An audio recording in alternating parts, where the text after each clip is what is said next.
CBI இந்த வழக்கை take over பண்ணது வந்து கரூரில் விசாரிச்சாங்க. பல ஆயிரக்கணக்கான சாட்சிகளை விசாரிச்சாங்க. அதில் ஒரு சாட்சி விஜய். இப்போ ஆல்மோஸ்ட் அவங்க வந்து எல்லா விதமான விசாரணையும் முடிச்சிட்டாங்க. இப்போ சார்ஜ் ஷீட் ஃபைல் பண்ண வேண்டியது தான் பெண்டிங். அப்போ கடைசியாக இவர்கிட்ட எதுவும் வாக்குமூலம் வாங்குறதுக்காக கூப்பிட்டுருக்காங்களா, இல்லை சார்ஜ் ஷீட்டில் அவர் ஃபைல் பண்ண போகிறாங்களா அவர் பேரை அப்படிங்கிறது போனதுக்கு பிறகு தான் தெரியும். இதுதான் சம்பவம்.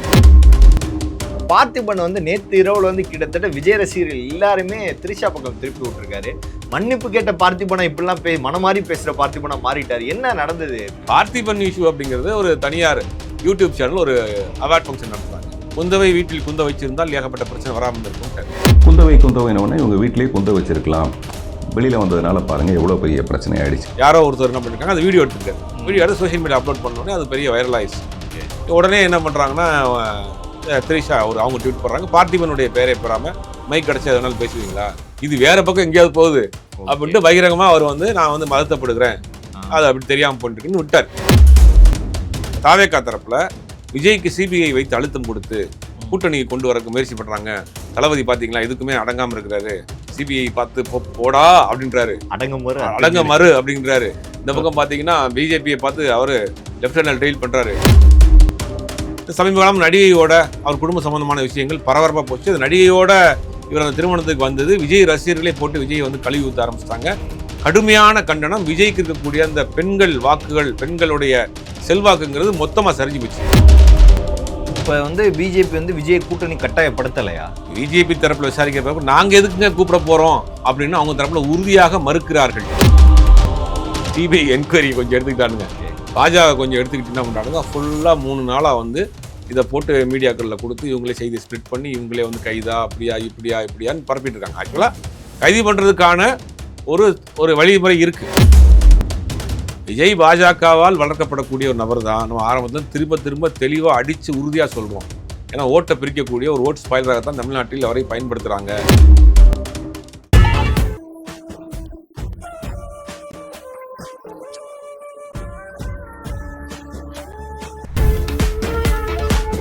பிரைம் 9 தமிழர்கள் அனைவருக்கும் வணக்கம். இன்றைய நம்ம நேர்காணல் நம்முடன் இருந்திருப்போர் பத்திரிகையாளர் ஜுபேர் அவர்கள். சார் வணக்கம். வணக்கம். தமிழக அரசியல் 2026 சட்டமன்ற தேர்தல் கூட்டணிக்காக ஒவ்வொரு கட்சியும் தவம் கிடக்க ஆரம்பிச்சிருக்காங்க. இதில் தமிழக வெற்றி கழகத்தின் தலைவர் விஜய் அவர்கள் சிபிஐ விசாரணைக்கு பயந்து ஓடி ஒளிந்த இடம்தான் பாஜக, அது வேற வழியே இல்லை அப்படின்ற ஒரு கட்டத்தை தள்ளப்படுறாரா? ஏன்னா இன்னைக்கு வந்து சிபிஐ விசாரணைக்கு ஆஜராக சொல்லியிருந்தாங்க, ஆனால் 10 நாள் அவகாசம் கேட்டிருக்காரு. இதுக்கு பின்னாடி இருக்கக்கூடிய காரணங்கள் என்ன? எப்படி சிபிஐ விசாரணை திடீர்னு வந்துச்சு? இல்லை, சிபிஐ விசாரணை திடீர்னு வரல. சிபிஐ விசாரணை வந்து இவங்க தான் வந்து தமிழ்நாடு எஸ்ஐடி விசாரிக்கக்கூடாது, சுப்ரீம் கோர்ட்டுடைய மானிட்டரிங்கில் ஒரு எஸ்ஐடி விசாரிக்கணும் அப்படின்னு கேட்டு சுப்ரீம் கோர்ட்டுக்கு போகிறாங்க. சுப்ரீம் கோர்ட்டு எஸ்ஐடியும் போட்டு சிபிஐக்கும் வழக்க மாற்றுறாங்க. சிபிஐ இந்த வழக்கை டேக் ஓவர் பண்ணது வந்து கரூரில் விசாரிச்சாங்க. பல ஆயிரக்கணக்கான சாட்சிகளை விசாரிச்சாங்க. அதில் ஒரு சாட்சி விஜய். விஜய் வந்து என்ன பண்ணாங்கன்னா, ஒரு செலிபிரிட்டியாக இருக்கிறாரு, இங்கே வச்சு விசாரிக்க முடியாதனால டெல்லி வர சொல்லி டெல்லி 2 முறை போனார், விசாரணை நடத்தினாங்க. இப்போ ஆல்மோஸ்ட் அவங்க வந்து எல்லா விதமான விசாரணையும் முடிச்சிட்டாங்க. இப்போ சார்ஜ் ஷீட் ஃபைல் பண்ண வேண்டியது தான் பெண்டிங்.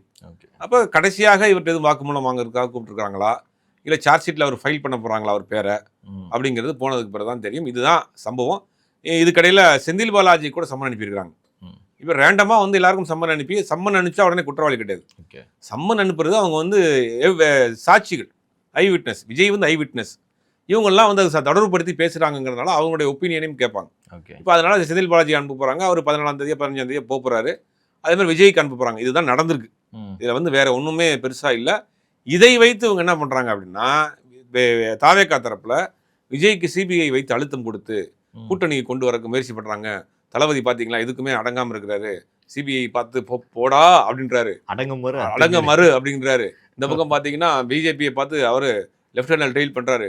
இப்படி ஒரு தலைவரை பார்த்தீங்களா தமிழ்நாட்டில், பாஜகவையும் டீல் பண்ணுறாரு, சிபிஐயும் டீல் பண்ணுறாரு. எப்படி ஒரு புரட்சிகரமான தலைவர் அப்படின்ற மாதிரி இவங்க கட்டமைக்கிறாங்க. அது ஒன்றுமே கிடையாது. ரொட்டீனான ஒரு சிபிஐ என்கொயரி தான். அப்போ வந்து பிஜேபி வந்து விஜய் கூட்டணி கட்டாயப்படுத்தலையா? பிஜேபி தரப்பில் விசாரிக்கிறப்ப நாங்கள் எதுக்குங்க கூப்பிட போகிறோம் அப்படின்னு அவங்க தரப்பில் உறுதியாக மறுக்கிறார்கள். இப்போ என்ன நடந்திருக்கு அப்படின்னா, சமீப காலம் நடிகையோட அவர் குடும்ப சம்பந்தமான விஷயங்கள் பரபரப்பாக போச்சு. அது நடிகையோட இவர் அந்த திருமணத்துக்கு வந்தது விஜய் ரசிகர்களே போட்டு விஜய் வந்து கழுவி ஊற்ற ஆரம்பிச்சிட்டாங்க. கடுமையான கண்டனம். விஜய்க்கு இருக்கக்கூடிய அந்த பெண்கள் வாக்குகள், பெண்களுடைய செல்வாக்குங்கிறது மொத்தமாக சரிஞ்சு போச்சு. அவங்களே வந்து யோசிக்க ஆரம்பிச்சிட்டாங்க. தான் வீட்டில் தன் கணவன் இந்த மாதிரி இருந்தால் ஒத்துக்குருவாங்களா, தன் காதலன் இப்படி இருந்தால் ஒத்துக்குருவாங்களா அப்படிங்கிற மாதிரி அவங்க ரியலைஸ் பண்ண ஆரம்பிச்சுட்டு, இதுக்கெல்லாம் மட்டும் கொடுக்க முடியாதுன்னா எங்களை இதோட விட்டுருங்கண்ணா அப்படின்னு அவங்க வீடியோ போட்டு கதற ஆரம்பித்தோன்னே இவருக்கு தன்னுடைய செல்வாக்கு சரிய தொடங்கிருச்சு அப்படின்னு நினைஞ்சவங்க என்ன பண்ணுறாங்கன்னா டைவர்ட் பண்ணணும். அப்படி நேரத்தில் சிபிஐ சம்மன் வருது. சிபிஐ சம்மன் வந்தவொடனே இதை பயன்படுத்திக்கிட்டு பரப்பி விடுறாங்க. சிபிஐ விசாரணை விஜய்க்கு வந்து நெருக்கடி கொடுக்குறாங்க, பிஜேபி கூட்டணிக்கு வர்றதுக்காக அவருக்கு அழுத்தம் கொடுக்குறாங்க அப்படின்னு கிளப்பி வராங்க. பவன் கல்யாண்கிட்ட பேசுறாங்க. பவன் கல்யாண்கிட்ட பேசுனது இப்போ கிடையாதான், அதையும் நம்ம கிராஸ் செக் விசாரிக்கிறப்ப என்ன சொல்றாங்கன்னா, பவன் கல்யாண்ட்டு எப்பயோ ஒரு முறை பவன் கல்யாண் ஒரு கட்சி ஆரம்பிச்சப்ப ஒரு 6 மாசத்துக்கு முன்னாடி ஒரு கேஷுவலான ஒரு மீட்டு ஒரு ஃபோன் பண்ணி விஷ் பண்ணியிருக்காரு. விஷ் பண்ணிட்டு இந்த தெரிஞ்சு இந்த கரூர் இன்சிடென்ட்டுக்கு பிறகு ஃபோன் பண்ணியிருப்பாருன்னு நினைக்கிறேன். புரியுது. ஃபோன் பண்ணி கவலைப்படாதீங்க, ஏதோ ஜஸ்ட் ஃப்ரெண்ட்லியாக ஏதோ பேசியிருக்காரு, உங்களுக்கு ரொம்ப ரொம்ப சிக்கலாம், நீங்கள் அந்த அலையன்ஸ்க்கு வாங்க, நான் கூட பேசுகிறேன், இந்திய அலையன்ஸ்க்கு வாங்க அப்படின்னு ஒரு கேஷுவலாக ஒரு டாக் நடந்திருக்கு. இதுதான் இவனுங்க இதையும் கொஞ்சம் எடுத்துக்கிட்டானுங்க, சிபிஐ என்கொயரி கொஞ்சம் எடுத்துக்கிட்டானுங்க, பாஜக கொஞ்சம் எடுத்துக்கிட்டு என்ன பண்ணுறானுங்க, ஃபுல்லாக 3 நாளாக வந்து இதை போட்டு மீடியாக்களில் கொடுத்து இவங்களே செய்தி ஸ்ப்ளிட் பண்ணி இவங்களே வந்து கைதா அப்படியா இப்படியான்னு பரப்பிட்டு இருக்காங்க. ஆக்சுவலாக கைது பண்ணுறதுக்கான ஒரு வழிமுறை இருக்குது. எப்பயுமே என்னென்னா 2 சம்மன் அனுப்புவாங்க, 2 சம்மன் என்கொயரி முடிஞ்சு 3வது சம்மனில் சார்ஜ் ஷீட்டில் அவருடைய பேர் பதிவு செய்யப்பட்டு அவர் கைது பண்ணலாம். சிபிஐக்கு அந்த அதிகாரம் இருக்குது. பட் இப்போ பார்க்குறப்ப இன்னொரு எவிடன்ஸ் விசாரிக்கிறாங்களே செந்தில் பாலாஜியை. ஆமாம், அப்போ அது ஒன்று பக்கம் இருக்குது. 2வது பிஜேபியை பொறுத்த வரைக்கும் சிபிஐ விசாரணையாக இருக்கட்டும், இல்லை அந்த சென்சார் போர்டு இஷ்யூவாக இருக்கட்டும், தேர்தல் முடிகிற வரைக்கும் அவங்க ட்ரம்ப் கார்டை தன் கையில் வச்சுருப்பாங்க. புரியுது. அது அந்த அஸ்திரத்தை அவங்க இழந்துட்டாங்கன்னா விஜயை கண்ட்ரோல் பண்ண முடியாது. ஓகே, கண்ட்ரோல் பண்ண முடியாதுன்னா இவரும் கண்ட்ரோல் தான் இருக்கிறாரு, சொல் பேச்சு கேட்கணும்ல. இப்போ ஏன் கரெக்டாக வந்து அவர் இன்னைக்கு லிஸ்ட்டு போட போகிறாங்க, கேண்டிடேட் லிஸ்ட்டு வரப்போ இவங்க வந்து என்ன பண்ணுறாங்கன்னா, நான் சொல்கிற கேண்டிடேட்டை போடு.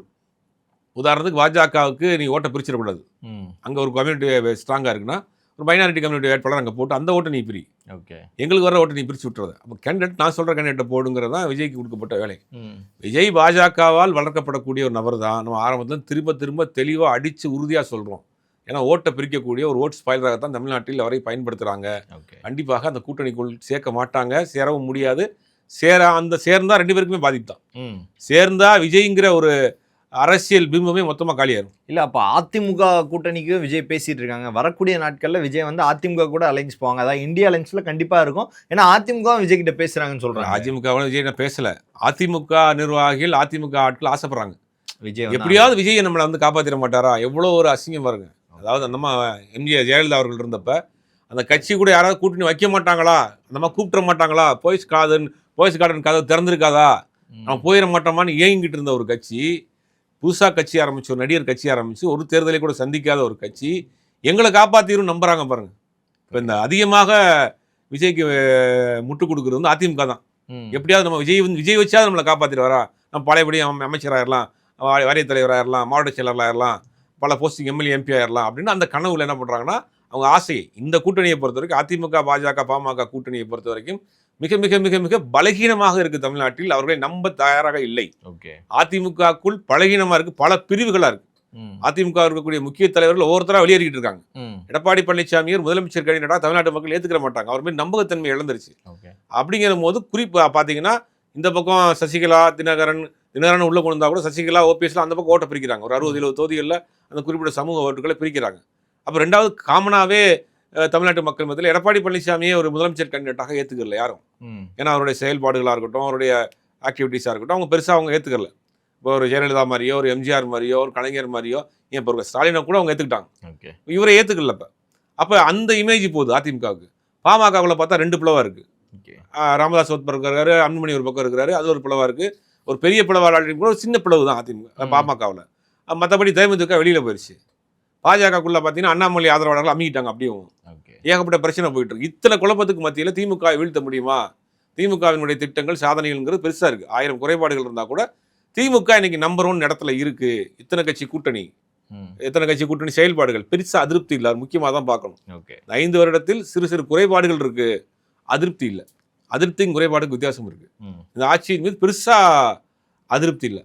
ஏன்னா அது எல்லாமே வந்து இந்த ஸ்கீம்ஸ் போய் சேருது. கல்வி, மருத்துவம், கட்டமைப்பு, பெண்கள் நலன், இந்த விஷயத்தில் வந்து திமுக அரசாங்கம் வந்து ஸ்கோர் பண்ணிகிட்டே போகிறாங்க. நான் முதல் திட்டத்தெல்லாம் ரொம்ப கிட்டத்தட்ட 20 வருஷம் கழித்து யூபிஎஸ்சி எக்ஸாமில் டாப் 10ல் தமிழ்நாடு வந்திருக்கு இந்த முறை. அப்போ ஏற்கனவே கல்வியில் நிறையா பண்ணிட்டு இருக்காங்க. கல்வி, மருத்துவம், அந்த மாதிரி பொருளாதார வளர்ச்சி 4% 11% இன்க்ரீஸ் ஆயிருக்கு 5 வருஷத்தில். ரெண்டாவது பெருசாக வந்து சாதி ரீதியான மத ரீதியான சண்டைகள் பெருசாக இல்லை. அங்கே ஒன்று இங்கே ஒன்று சின்ன சின்னதாக இருந்தால் கூட பெருசாக இல்லை. ஓகே. பல இது வந்து என்னன்னா தமிழ்நாட்டினுடைய உரிமைகள் சார்ந்த விஷயமா இருக்குது. பாஜக எதிர்ப்பு இதெல்லாம் வந்து அதிமுகவுக்கு ஒரு பெரிய கைன். ஒரு பெரிய கூட்டணி அங்கே வளம் இருக்குது. காங்கிரஸ் இருக்குது, கம்யூனிஸ்ட் இருக்குது, விசிகா இருக்குது, மதிமுக இருக்குது, இஸ்லாமிய அமைப்புல ஒரு கூட்டணி பலத்தோடு இருக்குது. ஆட்சியின் மீது பெருசாக அதிருப்தி இல்லை. சிறு சிறு குறைபாடுகள் இருக்குது, அதிருப்தி இல்லை. அப்போ இந்த கூட்டணியை வீழ்த்துவதற்கு என்ன பண்ணலாம்? இந்த கூட்டணி பத்தாது. எடப்பாடி பழனிசாமியை கூப்பிட்டு பத்தாது. அப்போ இந்த விஜயை வச்சாலும் நம்ம காப்பாற்றிடுவார். விஜய் காப்பாற்றிடுவார். எம்ஜிஆர் காப்பாற்றின கட்சி, ஜெயலலிதா காப்பாற்றின கட்சி, நீ விஜய் காப்பாற்றிடுவார் யார் நம்புறா? அதிமுக இருக்கக்கூடிய ஆட்களுடைய ஆசை. ஓகே. இப்போ இந்த விஷயத்தை மறைக்க தான் இந்த விஷயம், அதாவது விஜய், சங்கீதா, திரிஷா இந்த சம்மந்தப்பட்ட விஷயங்களை மறைக்க தான் இந்த சிபிஐன்ற விசாரணை கிளப்பி விட்டுருக்காங்க. இவங்களே போட்டு ப்ரொமோட் பண்ணுறாங்கன்னு சொல்கிறீங்க.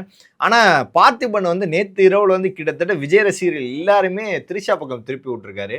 மன்னிப்பு கேட்ட பார்த்திபனா இப்படிலாம் மனமாறி பேசுகிற பார்த்திபனா மாறிட்டார். என்ன நடந்தது? இல்லை, முதல்ல இந்த சிபிஐ சம்மன்கிறது எல்லாருக்கும் அனுப்புகிறாங்க. ஓகே. அதை இவங்க தனக்கு சாதகமாக பயன்படுத்திட்டாங்க. அதை டைவர்ஷனுக்கு பயன்படுத்திட்டாங்க. ஓகே. சிபிஐ வந்து திட்டமிட்டு அனுப்புறதெல்லாம் கிடையாது. செந்தில் பாலாஜிக்கு அனுப்பிச்சிருக்காங்களே. ஆமா. செந்தில் பாலாஜிக்கு ஏன் அனுப்பிச்சாங்களாங்கிறது இப்போ வரைக்கும் நமக்கு தெரியல. அந்த மாவட்டத்தினுடைய மாவட்ட செயலாளராக இருக்காரு, முன்னாள் அமைச்சராக இருந்தார், சட்டமன்ற உறுப்பினராக இருக்கிறாரு. அந்த நிகழ்ச்சியில் போய் உதவி செஞ்சாரு. அந்த இடத்துல அவருக்கு சமம் இல்லை. பாதிக்கப்பட்டதுக்கு பிறகு தான் போறாரு. அப்போ செந்தில் பாலாஜி மீது இவங்க தான் குற்றச்சாட்டு வச்சாங்க. அதுக்காக செந்தில் பாலாஜியை விசாரிக்கக்கூடிய அளவுக்கு போயிருக்கிறாங்கிறது தெரியல. அப்போ இந்த சார்ஜ் ஷீட் ஒன்றும் ஃபைல் பண்ணல, இன்னும் சாட்சிகளை விசாரிக்க போறாங்கிறத நம்ம புரிஞ்சுக்கலாம். அப்ப இது போகும், இன்னும் கொஞ்ச நாள் போகும். அப்ப இவரைக்கும் சம்மன் அனுப்பிச்சிருக்காங்க விஜய்க்கு. ஏதாவது சம்பந்தப்பட்ட விஷயமா பேசுறதுக்காகவோ விஜய் தன் கட்டுப்பாட்டில் கொண்டு ஏதோ ஒரு விஷயத்துக்கு அனுப்பிச்சிருக்காங்க. இதை என்ன பண்றாங்கன்னா, எங்களை பாஜக கூப்பிடுது. இன்னைக்கு நாஞ்சில் சம்பத் பேசியிருக்காரு. அவர்களுக்கு அழுத்தம் கொடுப்பது எங்களுக்கு வழக்கம், அதை நாங்கள் எதிர்ப்பது எங்கள் வழக்கம். இந்த வியாக்கானம்லாம் அவங்க தளபதி பேச சொல்லு, நீ பேசுவ அந்த ஆளு கொம்பிக்கிட்டு சும்மா இரியா, என்னத்தையா பேசி விட்டு போறாது. அண்ணனை பத்தி தெரியுமா டே, சும்மா அவன் எங்களை வேற அடிப்பாங்க அப்படின்ற மாதிரி அவர் வேற பேசிட்டு போயிட்டாப்ல. அப்ப இதை ஒரு சம்பவம் வருது, அதை வச்சு அப்படியே ஒரு கதையை கிரியேட் பண்ணி இவங்க வந்து பரப்பிட்டு இருக்காங்க. பார்த்திபன் இஷ்யூ அப்படிங்கிறது ஒரு தனியார் யூடியூப் சேனல் ஒரு அவார்ட் ஃபங்க்ஷன் நடத்துறாங்க. அந்த ரேபிட் ஃபயர்ல அந்த போட்டோ காமிப்பாங்க இல்லையா, அந்த மாதிரி ஒரு போட்டோ வர்றப்ப பொன்னியின் செல்வன்ல அந்த குந்தவை கேரக்டரோட கெட்டப்பில் இருக்கிற திரிஷாவுடைய ஃபோட்டோவை காட்டுறாங்க. இவங்களை பற்றி என்ன நினைக்கிறீங்க அப்படின்னு கேட்குறப்ப இவர் எப்பவுமே அவர் சொல்கிற அந்த டைமிங் சென்ஸில், குந்தவை வீட்டில் குந்த வச்சிருந்தால் ஏகப்பட்ட பிரச்சனை வராமல் இருந்திருக்கும்ட்டார். பேசிட்டு வந்திருக்காரு. அப்புறம் இறங்கினோடனே அவர் சொல்லியிருக்காரு, ரங்கராஜ் பாண்டியெல்லாம் அந்த கோஆர்டினேட் பண்ணி ரங்கராஜ் பாண்டியன் பண்ணியிருக்காரு போல. இது தவிர்த்துருக்கலாமே, இது ஒரு இஷ்யூ ஆகுமே. அப்புறம் அவங்க கூப்பிட்டு அந்த மீடியா டீமில் அதை கட் பண்ணிடுங்க, அதை போடாதீங்கன்னு வந்துட்டாங்க. ஓகே. அந்த சேனலும் அதை கட் பண்ணிட்டாங்க. ஆனால் அந்த கூட்டத்தில் இருந்த யாரோ ஒருத்தர் என்ன பண்ணிருக்காங்க, அந்த வீடியோ எடுத்திருக்காரு. வீடியோ எடுத்து சோஷியல் மீடியா அப்லோட் பண்ணோடனே அது பெரிய வைரல் ஆயிடுச்சு. ஓகே. உடனே என்ன பண்ணுறாங்கன்னா, திரிஷா அவங்க ட்வீட் போடுறாங்க, பார்த்திபனுடைய பேரை பெறாமல் மைக் கிடச்சி அதனால பேசுவீங்களா, வாய்ஜால வார்த்தைக்கு அறிவுக்கு என்ன சம்பந்தம் அப்படி இப்படின்னு ரொம்ப டீட்டெயில்டாக அவங்க வந்து அவருடைய பெர்சனலாக வந்து அவருடைய கிரியேட்டிவிட்டியை டச் பண்ணுற மாதிரிலாம் அவங்க போட்டு விட்டாங்க. ஓகே. இவரை உடனே என்ன பண்ணிட்டாங்க, அந்த ட்விட்டர் பார்க்கல. இதில் என்ன பண்ணுறாங்க, சில பெண்ணியவாதிகள் என்ன பண்ணுறாங்க அப்படின்னா, வீட்டில் பெண்களை குந்த வைக்கணுமா, பெண்களை வீட்டில் அடக்குமுறை செய்யறதுக்கு அந்த அர்த்தத்தை பேசுறீங்களா மிஸ்டர் பார்த்திபன் அப்படின்னு. ஐயோ இது வேற பக்கம் எங்கேயாவது போகுது அப்படின்ட்டு பகிரங்கமாக அவர் வந்து நான் வந்து மதத்தப்படுகிறேன், அது அப்படி தெரியாமல் பண்ணிட்டுருக்குன்னு விட்டார். அதுக்கு பிறகு தான் என்ன பண்ணுறாங்கன்னா, நீங்கள் எதுக்குங்க வருத்தப்படணும், நீங்கள் சொன்னது சரிதானா அப்படின்னு விஜய் ரசிகர்கள் சில பேர் ஆதரவாகவும் சில ரசிகர் பேர் எதிராகவும் ஸ்டாண்ட் வித் பார்த்திபன்கிற மாதிரி அந்த ஹேஷ்டேக்லாம் போட்டு பார்த்திபனுக்கு ஆதரவாக நீங்கள் எதுக்கு மன்னிப்பு கேட்டீங்க, நீங்கள் ஒரு நாட்டில் நடக்கக்கூடிய ஒரு விஷயத்தை தான் நீங்கள் சொல்கிறீங்க, அன்றைக்கி அந்த அவங்க கூட வராமல் இருந்தாலும் அந்த பிரச்சனை வந்திருக்காது, விஜயனுடைய பொலிட்டிக்கல் கேரியருக்கு ஒரு பெரிய செட்பேக் தானே அது, நீங்கள் நல்ல எண்ணத்தோட சொல்லியிருக்கீங்க, இது ஏன் நீங்கள் சொல்லணும் அப்படின்னு அவங்க எல்லாரும் ஸ்டாண்ட் வித்துன்னு போட்டோன்னே அவர் போய் அந்த ட்விட்டர் படித்து பார்த்துருக்காரு. அவருக்கு பயங்கர ஷாக் ஆகிடுச்சு. நம்மளை பார்த்து நம்மளுக்கு கிரியேட்டிவிட்டிலாம் டச் பண்ண பார்க்குறாங்க. பொதுவாகவே பார்த்திபனை பொறுத்த வரைக்கும் பார்த்திபன் வித்தியாசமான செய்கிறதுல அவர் வந்து ஒரு தனியாக இருப்பார், அடையாளமாக இருப்பார். ஆமாம். அதுக்காக ஒரு கிஃப்ட் கொடுக்குறாருந்தா கூட யாரும் கொடுக்காத கிஃப்டாக இருக்கணும். ஒரு முறை யாரோ ஒருத்தருக்கு வந்து ஒரு பர்த்டே கிஃப்டாக வந்து ஒரு புறாவை வாங்கி கூண்டில் போட்டு அதை பேக் பண்ணி அனுப்பிச்சாரான். ஓகே. இந்த மாதிரி வித்தியாசமாக பண்ணக்கூடிய ஆள். அவர் என்ன பண்ணுறாருன்னா, இந்த ட்விட்டெலாம் பார்த்தவொடனே என்ன பண்ணால், அவர் நடிகர் மட்டும் கிடையாது, பேசிக்காக ஒரு director, creator plus director, actor, producer, பல இதில் இருந்திருக்காரு. அவர் கிட்டத்தட்ட ஒரு 30-40 வருஷமாக இண்டஸ்ட்ரியில் இருக்கிறாரு. திரிஷாவோட சூப்பர் சீனியர் அவர். பாக்யராஜ் உதவியாளராக இருந்தவர் தெரியும். அவருக்கு இது ஹட் ஆயிடுச்சு. நம்மளுடைய கிரியேட்டிவிட்டியை டச் பண்ணுறாங்களே, இந்த அதாவது நீங்கள் ஒரு நடிகரை பார்த்து நீங்கள் வந்து மூஞ்சியை பாரு அப்படின்ட்டு அவங்களுக்கு பயங்கர கோவம் வந்துடும். ஆமாம். ஆனால் அவங்களுக்கு வந்து அதான் ஒரு பெரிய விஷயம். நீங்கள் என்ன சொல்லி திட்டினா கூட பேசாமல் இருப்பாங்க. ஏன் இந்த சம்பவத்தை சொல்கிறேன்னா, நானும் ஒரு நடிகரும் ஒரு பைக்கில் போகிறோம். ஓகே. பைக்கில் போகிறோம். ஒரு அம்மாவை லேசாக அப்படி போகிறப்ப அந்த அம்மா இடிச்சிற மாதிரி போயிட்டாரு. அந்த அம்மா ஓரமாட்டு பார்த்து போக மாட்டேன் மூதேவி அப்படி இப்படின்னு சாரிம்மா சாரிம்மா மூஞ்சியை பாரு அப்படின்னுச்சு. யாருக்கு பார்த்து மூஞ்சியை பார்க்குறேன்னு வண்டி பாட்டி இறங்கிட்டாரு. ஐயோ இவ்வளோ நேரம் பேசுறதுக்கு பேசாமல் வந்து இப்போ ஏன் பேசுறேன்னு. இல்லைங்க என் மூஞ்சியை பாருங்க அந்த மாதிரி எப்படி சொல்லலாம். ஓகே. அப்போ வந்து அவங்க தொழில் சார்ந்த விஷயத்தை அவங்க டச் பண்ணுறப்ப என்னன்னா அவங்களுடைய ஒட்டுமொத்த இமேஜ் அவங்க வந்து எந்திரிச்சு நிற்கும். அப்போ இவருடைய கிரியேட்டிவிட்டியை அவங்க டச் பண்ணுறாங்கன்னொடனே பார்த்திபன் கோவமா போச்சு. இறங்கி அடிக்க ஆரம்பிச்சார். சேலை வாங்கி கொடுத்தா நீங்கள் கண்டிப்பாக வீட்டில் இருக்க வேண்டியதானே கூட வரலாமா அப்படி அப்படின்னு பேச அவங்க சும்மா இருந்த வாயை கிளறி விட்டாங்க. ஓகே. இனி தொடர்ந்து ஒரு வீடியோ போடுறோம். காலைல 5 மணிக்கு எந்திரிச்சு வரவர். தொடர்ந்து வீடியோ இருக்கா? இருக்கு கண்டிப்பா. இதோட அவங்க நிப்பாட்டாங்கன்னா அவங்க திருப்பி திரிஷா பொறுத்த வரைக்கும் அவங்களும் நிப்பாட்ட மாட்டாங்க. அவங்களும் சோசியல் மீடியாவில் ஆக்டிவா இருக்கிறவங்க தான். இப்போ அவங்களும் ஏதாவது ஒன்று கொளுத்தி போட்டாங்கன்னா இது கண்டினியூவா போகுங்கிற மாதிரி தான் தெரியுது. ஓகே. ஏன்னா பார்த்திபன் செஞ்சது ரைட்டா தப்பா அப்படின்றது விஜய் ரசிகர்கள் சில பேர் பார்த்திபன் ஸ்டாண்ட் என்ன அப்படின்னா அந்த அவர் வந்து அவ்வளோ மவுஸ்ல இப்போ இருக்கிற சமயத்தில் நீங்கள் அந்த காரில் அவர் என்னதான் வாங்கன்னு கூட்டு வந்தாலும் உங்க மரியாதையாக நீங்கள் வீட்டில் இருந்திருக்கணும். அவர் என்னதான் ஒரே கலரில் சேலை வாங்கி கொடுத்தாலும் அதை கட்டிட்டு வீட்டில் உட்காந்து அவரை தனியாக அனுப்பிச்சிருக்கணும். கிட்டத்தட்ட அவரோட இமேஜை ஸ்பாயில் பண்ணதை நீங்கள் தான். அது உண்மைதானா சார்? இல்லை அவங்க இப்போ ஒட்டுமொத்தமாக அந்த சங்கீதா இஷ்யூ வந்து அரசியல் புரசலாக போயிருந்தா கூட அந்த விஜய் ரசிகர்லாம் என்ன பண்ணாங்கன்னா திமுகவை சங்கீதா இயக்குகிறது முட்டு கொடுத்துருந்தானுங்க. இல்லடா நான் தாண்டா உண்மை தாண்டா அப்படின்னு ஒரு கூட்டம் வந்து தரல. இவங்களுக்கு வந்து என்ன செய்யறதுன்னு தெரியல. ஓகே. அப்புறம் பெண்கள் மத்தியில் இது அரசியல் புரசலான செய்தியாக அவங்க பேரை சொல்லாம தான் சொல்லியிருந்தாங்க. சங்கீதாவுடைய பெட்டிஷன்ல நடிகை அப்படின்னு இருக்காங்க. இவன் நீ என்ன நடிகைன்னு சொல்றது நான் தான் காலகட்டன்னு கூப்பிட்டு இந்த மாதிரி கூப்பிட்டு வந்துட்டான். அது என்னாச்சுன்னா பெண்கள் மத்தியில் தமிழ்நாட்டு பெண்களை பொறுத்த வரைக்கும் அவங்க வந்து எல்லா விஷயத்தையும் காம்ப்ரமைஸ் பண்ணிக்கிறாங்க. இந்த விஷயத்துல மட்டும் அவங்களுக்கு வந்து பெண்கள் பக்கம் தான் நிற்பாங்க. ஓகே. அப்போ சங்கீதா 2 குழந்தை 27 வருஷம் வாழ்ந்தவங்க அப்படி இப்படின்னு அவங்களுக்கு அந்த மைண்ட் செட் போனோடனே டக்குன்னு அவங்களுக்கு வந்து ட்ரிக்கர் ஆகிட்டு ஆப்போசிட்டாக மாட்டாங்க. அந்த விர்ச்சுவல் வாரியர்ஸ் இவங்க பக்கம் தாவ ஆரம்பிச்சிட்டாங்க. விஜய் பக்கம் எதிர்ப்பா தாவ ஆரம்பிச்சோன்னு என்ன பண்ணுறாங்கன்னா வேற வழி இல்லை அப்படிங்கிற மாதிரி பிரச்சனை போயிட்டு இருக்கு. அப்போ அந்த நேரத்தில் தான் இவர் வந்து ஆறுதல் சொல்றாரு. இப்படிலாம் செஞ்சிருந்தா அவங்க இமேஜ் போயிருக்குமா அப்படிங்கிற நல்லெண்ணத்தோடு தான் சொல்றாரு. ஓகே. அதை ஏற்றுக்கிட்டவங்க என்ன பண்ணுறாங்க நீங்கள் பேசுறது சரிதான் சார் ஸ்டாண்ட் வித் பார்த்திபன் அவங்க பக்கம் போய் நிற்கிறாங்க. சில பேர் தேவையில்லாத நீ பேசலாமா இந்த முரட்டு அணில் இருக்கு பார்த்தீங்கன்னா அந்த முரட்டு அணில் வந்து அவரை போட்டு கடிச்சு வைக்க ஆரம்பிச்சிச்சு. இப்போ அதனால தான் வந்து இந்த பிரச்சனை போயிட்டு இருக்கு. இவரை சும்மா அடக்கவும் முடியாது. அவருக்கு இவங்களோட எல்லா வண்டவாளம் தண்டவாளம் எல்லாமே தெரியுமே. அவர் ஒரு இண்டஸ்ட்ரிக்குள்ள இருக்கிற ஆட்களுக்கு ஒரு சக நடிகராக இப்படி ஆர்டிஸ்டாக இப்படி தெரியாதா? அப்போ அவர் பேச ஆரம்பிச்சாருன்னா பல விஷயங்கள் பேசுவார் பார்த்திபன். புரியுது. அது ரொம்ப வேற மாதிரியா போயிடும். அதுக்கு என்ன நடக்க போகுதுங்கிறது தெரியல. ஓகே. ஆனால் இவர் சாதாரண அடங்கி போற மாட்டாரா? இந்த வீடியோ நிப்பாட்டிடுவாரா? இல்லை அவங்க ரியாக்ஷன் எப்படின்னு பார்க்கணும்ல. திருப்பி அவங்க பேசாமல் இது அப்படியே ஆற போட்டாங்கன்னா விட்டுருவாரு. இல்லைனா அவரும் சோஷியல் மீடியா ஆக்டிவாக இருக்கிறவர் தான். அப்போ டெய்லி கதை போடுவார். அவரை பார்த்தா டெய்லி அப்டேட்ஸும் போடுறாரு. அப்படிங்கும் போது அவரை வந்து திருப்பி ஏதாவது பண்ணாங்கன்னா காலைல லஞ்ச் அப்டேட் போடுறப்ப இதையும் சேர்த்து போட்டு விட்டு போயிடுவாரு. அது கண்டினியூவாக தான் போக போகுது. ஓகே. ஸோ வந்து விஜய் அவர்கள் வந்து இப்போ சமீபத்தில் இருக்கிற முடிந்த எல்லா பிரச்சனையும் இன்னும் முடியலை. இன்னும் நிறைய பிரச்சனைகள் இருக்குது. எல்லாம் நாளுக்கு நாள் ஒரு பிரச்சனை வருது. எப்படி சார் அரசியல் வாழ்க்கை ஃபஸ்ட்டு பிகினிங் ஆரம்பிக்கும் போது இருந்தால் அதே ஒரு மவுஸ் அதே மக்கள் மத்திய ஒரு செல்வாக்கு இப்போ இருக்கா? இல்லை விஜய் வாழ்க்கையை நீங்கள் விஜய் பொலிட்டிக்கல் கேரியரை நீங்கள் எடுத்துக்கிட்டீங்கன்னா முதல்ல ஒரு ஆட்சி அதிகாரத்தில் பங்கு, நான் ஆட்சிக்கு வருவோம் இல்லையா, நம்ம பங்கு கொடுப்போம் இல்லையா, எங்களுக்கு பல பேர் வருவாங்க இல்லையா, நம்ம ஒரு பாம் வச்சிருக்கோம் இல்லையான்னு இது வரைக்கும் தேர்தல் நியாயமாக ஒரு வாரம் 2 நாளில் அனௌன்ஸ் பண்ணி வந்துடும். ஓகே. இது வரைக்கும் தமிழ்நாட்டில் கிட்டத்தட்ட ஒரு 70 கட்சி இருக்குது. லெட்டர் பேடு கட்சியெல்லாம் சேர்த்து எந்த லெட்டர் பேடு கட்சி முதற்கொண்டு அவர்கிட்ட கூட்டணிக்கு போல. ஓகே. அப்போ அதுவே ஒரு பெரிய பின்னடைவு. தமிழ்நாட்டை பொறுத்த வரைக்கும் கூட்டணி பலம் தான் வெற்றியை தீர்மானிக்குங்கிறது கடந்த 50 வருட வரலாறு. விஜயகாந்த்ன்றாருனா கூட 8% தான் வாங்க முடிஞ்சுச்சு. அவரால் பெருசாக ஆட்சி அதிகாரத்தை பிடிக்க முடியாது. அப்போ ஆட்சி அதிகாரத்தை பிடிப்பதற்கு நீங்கள் வலுவான கூட்டணி வேணும் தமிழ்நாட்டில். அது ஆல்ரெடி எக்ஸ்டாப்ளிஷான ஏதாவது ஒரு கட்சி திமுகவோட டைப் பண்ணி அவங்களுடைய ஸ்ட்ரக்சர் மேலே நீங்கள் போனால் தான் நீங்கள் வந்து வெற்றி பெற முடியும். 2 வருஷத்துக்குள்ளே ஒரு ஆட்சி அதிகாரத்தை பிடிக்க முடியும் அப்படின்னா எம்ஜிஆராலையும் முடியல, அண்ணாவாலையும் முடியல. முதல்ல அதை புரிஞ்சுக்கணும். 67 திரும்பி வருது, 77 திரும்பி வருது, 67 திரும்பி வருதுன்னா அண்ணா அதுக்கு முன்னாடி 20 வருஷம் ட்ராவல் பண்ணுறாரு. 49 ஆரம்பிச்சது. நீதி கட்சியில் அவருடைய வாழ்க்கையை தொடங்குறாரு. 47 நீதி கட்சி, 49 திராவிட கழகம், பெரியாரோட நீதி கட்சி, பெரியாருடன் முரண்பட்டு தனியாக வந்து அதுக்கு பிறகு ஒரு இயக்கம் ஆரம்பிக்காம இருந்து அதுக்கு பிறகு திராவிட முன்னேற்ற கழகத்தை ஆரம்பித்து இடையில வந்து சில இடைத்தேர்தலை சந்திச்சு அதுக்கு பிறகு தேர்தல் வர்றப்ப அவருடைய நேர் எதிர் சித்தாந்தத்தில் இருக்கக்கூடிய ராஜாஜியோட கூட்டணி வைத்து அதுக்கு பிறகு தான் ஆட்சி பிடிச்சார்.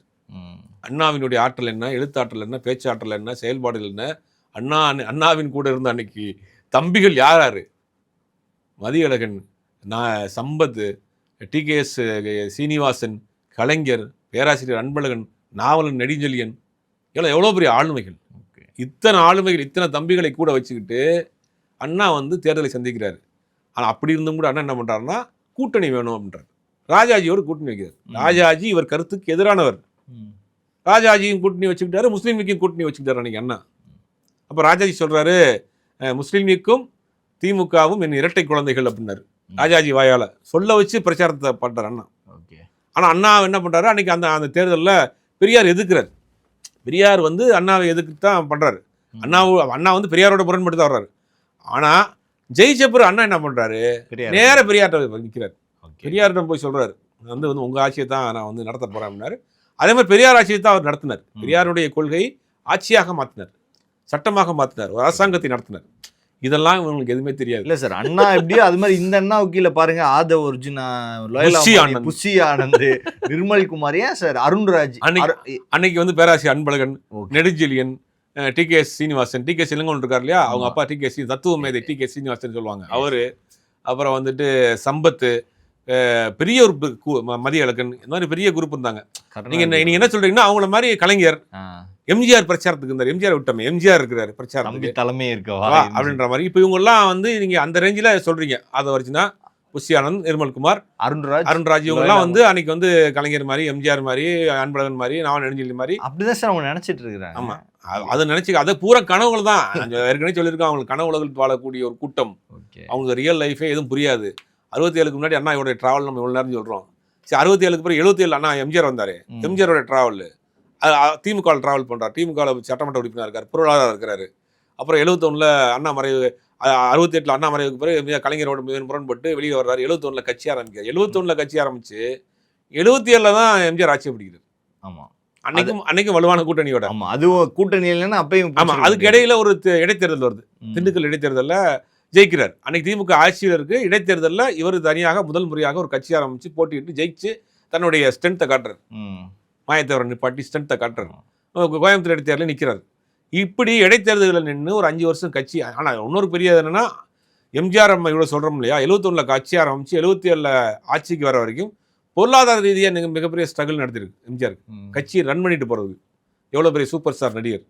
அப்போ பல மாவட்ட செயலாளர்கள் உதவி செஞ்சுருக்காங்க. கோவை தம்பி வந்து சினிமா ப்ரொடியூசராக தெரியும். அவர் கோவை மாவட்டத்தினுடைய மாவட்ட செயலாளர். அவர் தான் பெரிய அளவில் பொருளாதார ரீதியாக கட்சிக்கு உதவி பண்ணியிருக்காரு. ஊருக்கு போய் டொனேஷன் வாங்கி கட்சி நடத்தாராம். யார்? எம்ஜிஆர். அப்படிப்பட்ட எம்ஜிஆருக்கு அந்த சிக்கல் இருந்துச்சு.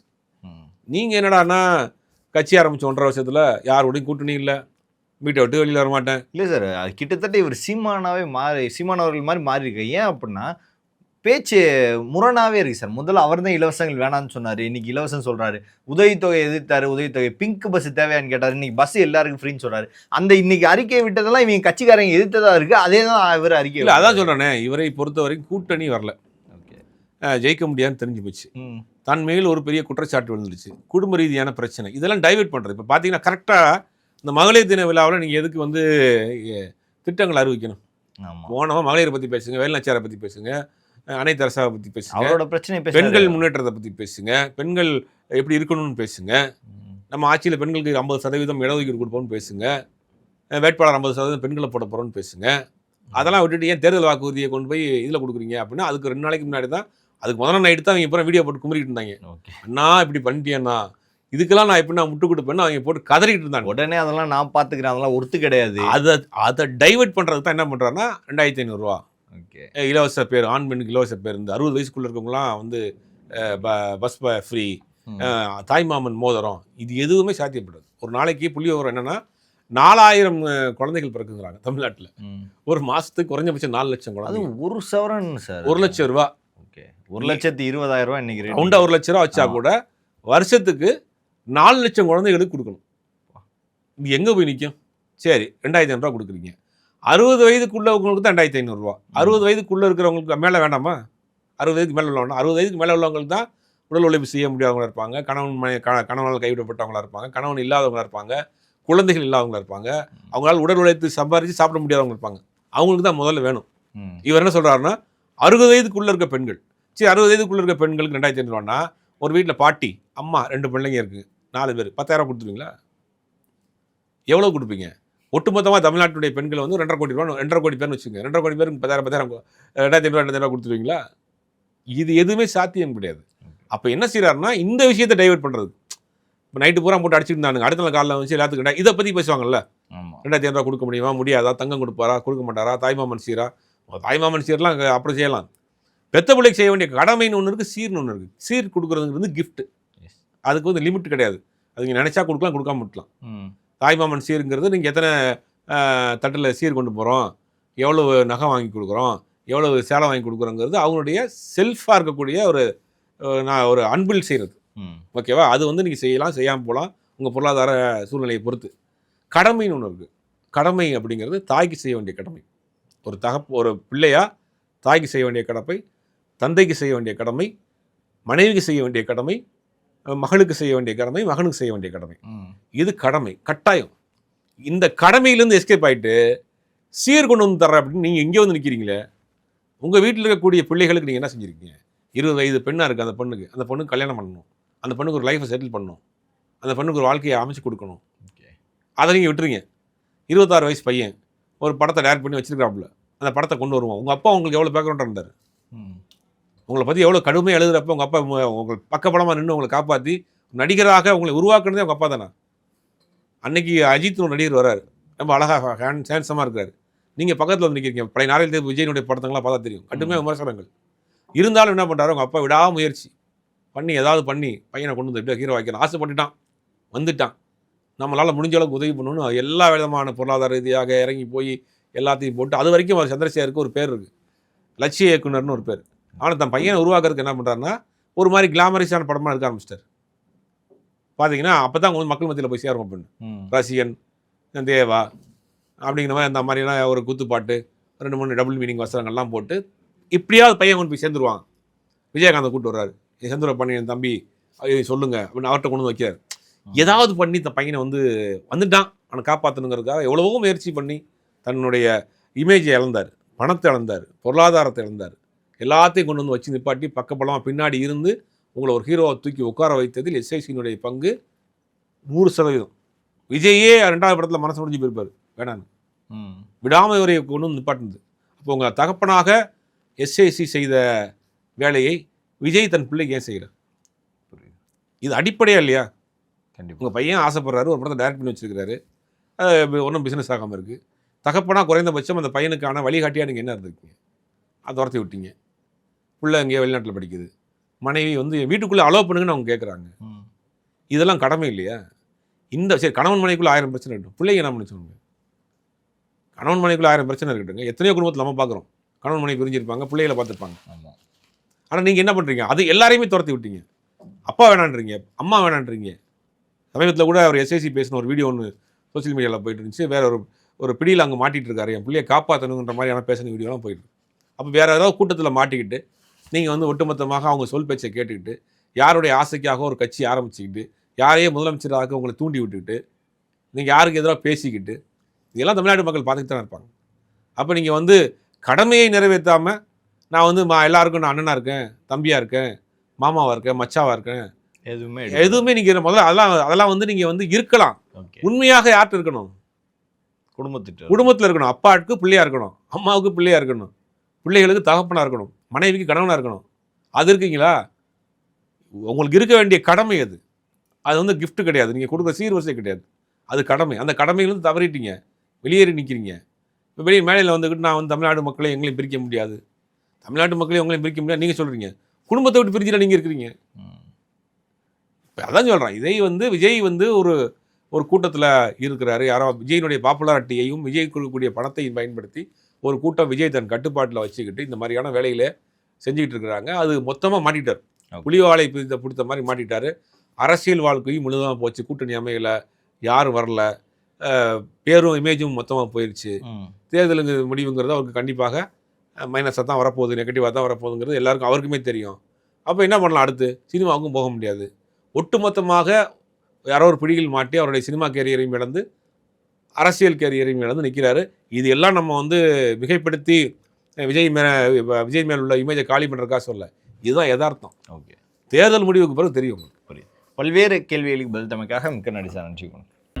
ஐயோ, வேணாண்டா சுத்தமாக செட் ஆகுது. ஏடா ஃபோட்டோவை பார்த்து டக்குன்னு வேணான்னு சொல்லிட்டேன். நல்லா தானடா இருக்கா, இவளுக்கு என்ன குறைச்சு? நான் ஃபோட்டோ பார்த்து சொல்ல, ஆ இந்த பொண்ணை நேரில் பார்த்துருக்கேன், பேசியிருக்கேன்.